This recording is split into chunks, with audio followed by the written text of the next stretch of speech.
Contract cheating and academic misconduct in examinations and tests. I'm Dr. Thomas Lancaster and I'm presenting this research I've completed along with my colleague Robert Clark. Now, these slides have mainly been put together for Higher Education Academy STEM conference, but I'm recording this video version in advance of the conference for the benefit of people who can't be there to share these ideas, because these aren't yet published in a formal form of an academic paper. And I think this is really important work because we're looking at the people who are using third parties to help them get results in examinations and tests that they don't deserve. So a bit of background to start off with. Both Robert Clark and I have done a lot of research into student cheating, academic integrity, plagiarism, and our main area of contract cheating. You can see on the slide that Bob has found more than 30,000 attempts made by students worldwide to outsource their work. That's to pay a third party to do that for them. And I'll mention a little bit of background to that in this talk, but it's not the main part of this. I've completed my PhD in the area of plagiarism detection and been working on contract cheating with Bob as well. So I think it's useful to give you a working definition of contract cheating at this point, and we'll think of contract cheating occurring when a student pays or otherwise uses a third party to complete work that's going to be assessed for academic credit. So this most commonly is a student goes online, they hire a ghostwriter, the ghostwriter writes their essay, the student hands in the essay as if they wrote it, and nobody's the wiser. They can also use online essay mills, they can find people to write through classified ads. There's loads of different ways of doing this. Now, we've observed a lot of cheating going on in different academic subjects using ghostwriters and third parties, but we're particularly interested here in people who are using third-party sources to complete their exams and tests for them. And here are some underlying questions. The first one asks, are students using contract cheating sites and services to aid getting better exam results? And clearly the answer to that one is yes, because that's the purpose of the talk. And what do we need to do about student cheating? What measures should we be taking? How is the landscape changing? A lot of assignment advice suggests that if we're worried about students doing their own written work, we can set them an exam, and then we can guarantee it's the same student. And generally that's true, but there are ways that even students can get around this. For instance, I was reading recently about a technique students had about going into an exam, asking for an extra copy of the exam booklet where they write their answers, disappearing from the exam with a blank exam booklet, and then putting all kinds of notes for their next exam and then taking that into the next exam with them, not causing any suspicion because it looks like the type of paper we'd expect students to write on. So there's certainly cheating going on in exams, and if you search the internet there are all kinds of wild and wacky ways that students can use to cheat. There's been a huge amount of cheating that's gone on in Australia over the last couple of years. I say a huge amount. I suspect it's not dissimilar to the amount that's happening elsewhere, but this all came through the media. And I've mentioned this in previous talks. You can find about the My Master site online. But this has led to various publications, various promises from the government that things will change, and one interesting report was an approach to minimising academic misconduct and plagiarism at the University of Sydney, and that talked about plagiarism cheating, but particularly exam cheating.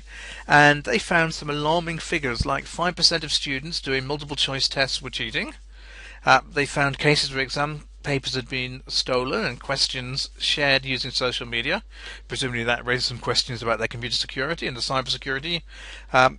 They also found students using toilet breaks to search the internet for solutions. Presumably they go into the cubicle, use their mobile phone and try and get the answers. And this type of cheating I'm sure goes on all around the world. There are ways to set exam questions that don't benefit from going and Googling the answers there. Just very recently in Macau, or well in China, but particularly the Macau region, the SAT tests, Scholastic aptitude tests, cancelled in 45 testing centres because the papers had leaked. This is a really important exam in China used to get into university. So cheating goes on all around the world.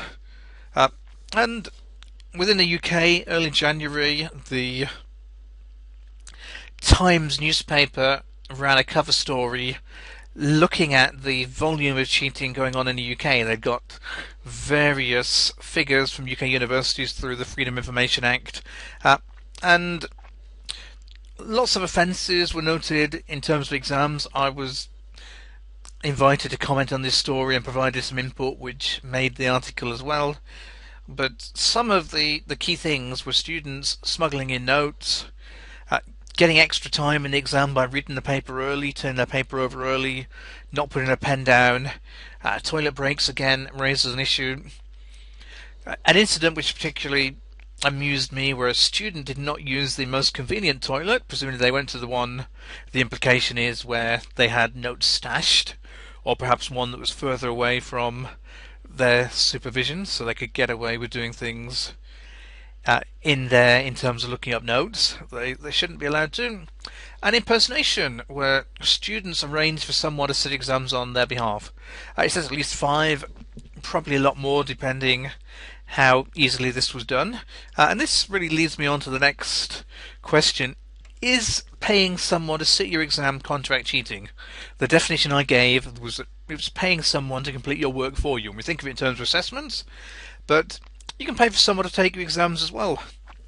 Here's a 2014 story that made the news in many sites. It was about essentially a Facebook group where Seattle professors were discussing cheating and monitoring what was going on, clearly concerned about it. I believe about 100 professors in that group, and this advert was posted on a classified site, I believe it was Craigslist, Seattle Craigslist, asking for somebody who was college-aged, tall, brunette and female to take a maths placement test, the kind of thing that's used to get into American universities. And she did find somebody. It turned out to be a local professor, presumably a younger local professor, a female, who then engaged in a long email chat with the student, eventually turning down the opportunity to complete the exam for her. But you don't know how many people accept requests like this or get approached through alternative measures. This was reported to the college concerned, and they would not promise the student entry into the course, even though they'd clearly demonstrated that they were willing to cheat. And getting someone to take your exam for you is pretty serious fraudulent activity. It's happened in the UK. There's plenty of examples. This is one from the University of York, where Jerome Doreen and Eleanor Askeroff were going to swap places. I believe that Jerome, a city banker in a former life, was looking for somebody to take his exam for him. He found somebody online, paid them quite a substantial amount of money. You can see that there, £20,000. But this person was caught using a fake identity card, so clearly there were some good levels of checks going on in that case. The story even it turns another corner as well, because in that same exam, the York Press reported that 2 more students swap places. In this case, 2 Chinese students for an exam for economics there. But in this case, they turned out to look quite different. And again, the staff picked up on this. Sentences perhaps less severe in this case. 100 hours community service and paid £35 each, although that doesn't tell us what the penalty was awarded within the university. But this is clearly also an illegal activity, getting someone else to do your exam for you. Now, how many people are getting away when they have their photos checked in exams because people look vaguely like their picture and staff aren't sure if this is somebody who's grown a new beard, has changed their hairstyle, because people change substantially in their looks from when they join university 18 to when they graduate. And there are questions about how exams are invigilated that could help there. Now, so I think we can conclude from that that certainly there are people being paid to help people to cheat in exams, perhaps to do the exams for them. Now, we've done a lot of research using a site called freelancer.com. Freelancer.com is a perfectly legitimate website. It's used by people wanting to hire a freelancer to do some work for them. So it could be to get a website created. These aren't necessarily computer related activities now. We often observe in there, for instance, people wanting a business plan writing. Things that may seem like they could be quite legitimate commercial activities, but asking for a business plan could also be an assignment as well. Now, we've seen quite a few different examples of test and exams on Freelancer. There's not enough for a full study, so these are really going to give a flavour of some of the issues involved based on that. But the database is growing of examples as part of those 30,000 results, mainly from freelancer.com, that Robert Clark has obtained. So let's look at some of these and the examples and the issues that are raised. So here's an example from someone in the UK who was asked to rework their exams. Clearly they'd failed the exam for MSc Management and Finance in two cases, for an accounting and economics exam and operation exam, and in both cases they were asked to just take the exam papers home with them and to do them again and to submit better answers. Now, they paid £22 to get somebody to do that for them, which is a negligible amount of money to get passes in those modules. And clearly this raises concern that is it appropriate to just get people to take an exam home that they've failed? What was the reason for them being assessed in a constrained position in the first place, where they were being supervised and invigilated? So very worrying that we can let people get through like this.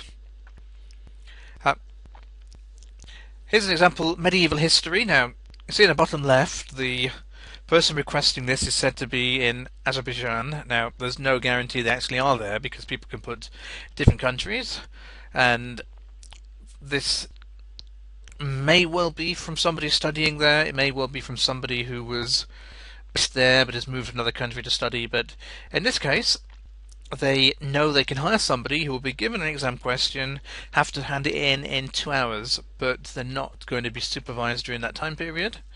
So therefore, they can just get someone else to do the work, have it sent to them and hand it in.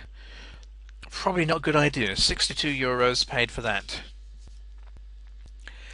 Here's something called a time-limited question, so perhaps a slightly longer period in an exam, but not the same amount as an essay. And this is an Android mobile question, and it's just asking to write an app. It's very easy to find people who can write simple apps on Freelancer. There's a lot of international people who will work very cheaply and do that. There's a bit of written work as well, and this person from the USA was able to pay $30. That's about £20 in British terms to get that done for them, because again they weren't being supervised. This one is perhaps an example of something that's harder to track, very short but very recent. Accounting again, we see business a lot. Multiple choice questions, and they're making this hard for a detective like Bob to track down, because they're saying they'll only give the details to somebody who contacts them. But answer for multiple choice questions seems relatively straightforward. $39 is quite good pay for doing that. We see a lot of multiple choice tests, of course. Now, here's somebody asking for help during an exam using WhatsApp, Skype or Facebook, some method of contacting them, and they should be good at these different topics there: integration, calculus, infinity. All the wording on these is taken directly from the original request. That includes all the mistakes as well. Now, they paid $23 to get somebody to do that for them. Now, I'm assuming this is somebody to be at the other end of one of those contact or those messaging services during that exam, although this could perhaps be some tuition as well. Take-home exams are one of the main worries we see. They're not that common in the UK. This is a USA example. It says USA, it's a fall semester there, but this is where somebody's told, take this home with you, and it's normally handed in the next day. Now, people are completely unsupervised there. That really isn't an exam, it's a piece of coursework. And it's been treated like that. Somebody's been paid $50 to do it. The only thing is, an exam like this needs a bit more planning to make sure there's somebody ready to answer this. It can even work out really well, because rather than a student taking this overnight when they're tired, as take-home exams often are, they might hire somebody in another time zone who's wide awake because of the different timings and ready to do that for them. It's interesting they've thought about saying, in terms of probably an honour code, not to communicate with members of the class, but you can still communicate with people externally. And I do like the mention at the end, staple them in chronological order, which I don't immediately think of as applying to exam papers. Here's an open book exam. It's slightly contradictory. This was a UK one, but they chose to pay in dollars, 50 US dollars, maybe £35. It's an open book exam, so people can use notes, no word limit, 2 questions. Clearly it's not being taken in the supervised conditions because it's being able to be put online and use a third party to do this. But it's interesting, at the end it mentions max 1,000 words, so perhaps that's a comment that the student has put in order to reduce the amount of money they spend. But this is again finance and business appearing all the time. Here's an online exam, aerodynamics, moving to completely different subjects again, so these can move all over the place, and it's answered some questions, all with equal weight and requiring working, which is normally a good way of checking what's being done, but anyone can be showing their own working rather than the students, and then enter the answers in the space provided and upload to Blackboard. So this is suggesting it's probably being done using a computer anyway, so there's not even any chance of handwriting recognition there. But again, clearly something that's either unsupervised or not satisfactorily supervised to stop people cheating. $61. This is a lot of concern to me as someone interested in employability. A student looking to get someone to do their numerical reasoning test to enter a job. These are often done online and in an unsupervised environment from home before a student moves further in the assessment process. They paid $45 to get through that with what are relatively simple things like ratios, percentages, converting currencies, etc. I'm going to guess this may be for some kind of job where finance and numbers are important, but they're relatively basic. I saw another example recently where the person requesting the work was asking somebody to take a telephone job interview for them, and based on the feedback it seemed that they hired somebody and got good results for that. So this kind of cheating does go on throughout the job market. And a final example, an online exam. This student has supplied their username and password. It's a few years old now, so and this has all been available on the internet for a long time, so I'm sure those username and passwords are long since expired. But this is based on using a site for Pearson Education, going there and taking exams for weeks 1, 2, 3, 4 and 5. Presumably this can be done in the student's own time. This might be rather like a MOOC, Massive Open Online Course model, or an online course, and a lot of the time it could be anyone doing this. Now, this student is quite smart. They're saying they want 80% or more, so they want to hire the right person. And $50 to do all those tests, 5 of them, $10 a test, seems pretty good to me. Looks like this freelancer is in Bangladesh, and they're talking about ongoing work as well for people who want to go forward. So what's the moral of this story? There is a lot of cheating we're seeing on freelancer.com. That's just one site that we've got access to. There's all kinds of other sites, or SA Mills now, that advertise they will find someone to help you with your exam as well. So there's all kinds of things there. So a few trends to avoid are really it's unsupervised exams taken home. It's what seems to be common in the States, where students self-invigilate, so they just check the other people aren't cheating. Now, I've certainly heard of students telling me that they believe cheating has gone on and not been spotted by invigilators. So how much goes on when the students aren't supervised? I really don't think that a lot of students are willing to grass up their friends there. Uh, I certainly don't like the idea of just giving students a previous exam as a coursework. It's probably set at completely the wrong level. It's meant to be, after all, 2 or 3 hours of work. And reusing exam questions is a bad idea. These end up on the internet all the time. I want to look at a few other exam challenges to conclude this research presentation. They do feed into the ideas that we've seen about contract cheating. One of the main ones is about all the sites now that are set up that say they will do an entire online class for a student. So there's a lot of degrees now and qualifications are taught online, and you can just hire somebody who will go and do all the assessment for that class, who will go and take all the online tests for that as well. And these are just a few of the services advertising to help with that. You can even find people now who are specialised. So for areas like MOOCs, you can find somebody who says, I've done this MOOC before, hire me and I will do it for you again. I already know all the answers, and they will run through it, perhaps repeating that quite quickly for several people. So it does raise the question about the value of some of those awards. Now, there are a lot of detection mechanisms put into some of the bigger online courses, but clearly it's possible to get around them, and these services do advertise that they will get around them.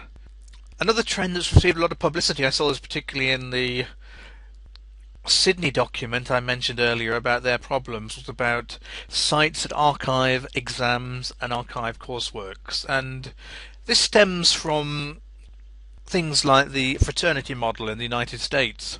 You can see there a recent post on Reddit with someone looking to set up a test bank for their local fraternity branch. But there are sites like ThinkSwap, StudyMode in Australia, which archive exam papers from around Australia. There are other similar sites available elsewhere around the world. Now, presumably these sites are useful because people just keep being set the same tests and same exams over and over again, and I think that's a really bad idea, and I strongly discourage staff from doing it. But clearly it does happen, particularly when the arguments put forward, well, students just shouldn't cheat, we don't need to worry about it, this is a midterm and keep using the same one, or this is a face test midway through the module.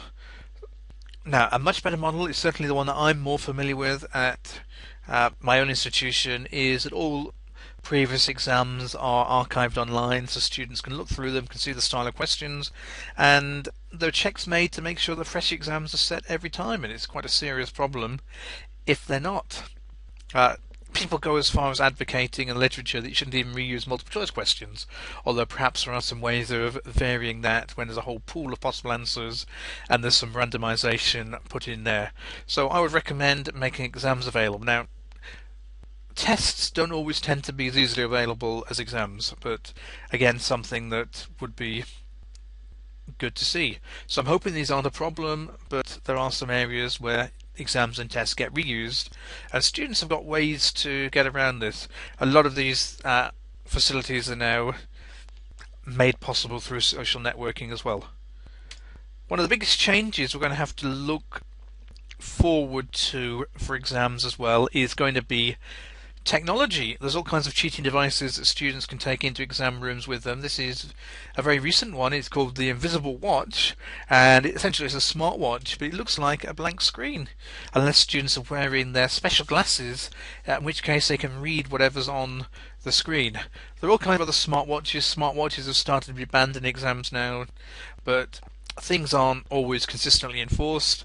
There are still issues that are heard about where students have taken in scientific calculators into exams with notes in, and these haven't necessarily been checked or wiped. I think we're at the stage now where we need to think carefully about what we let students take into exams. I know there are some institutions now that won't even let students take writing equipment into exams. They have to use the writing equipment supplied by the university that's given out to them. And one of the reasons for changing the writing equipment is because of this cheating underwear. And this is my contribution to finally get underwear into a research presentation there. But what's special about this underwear? Well, it's got built-in mobile transmission facilities. So a student can communicate with somebody outside the exam room. And this particular one has a skin-coloured microphone, tiny, so can very unlikely to be noticed during an exam.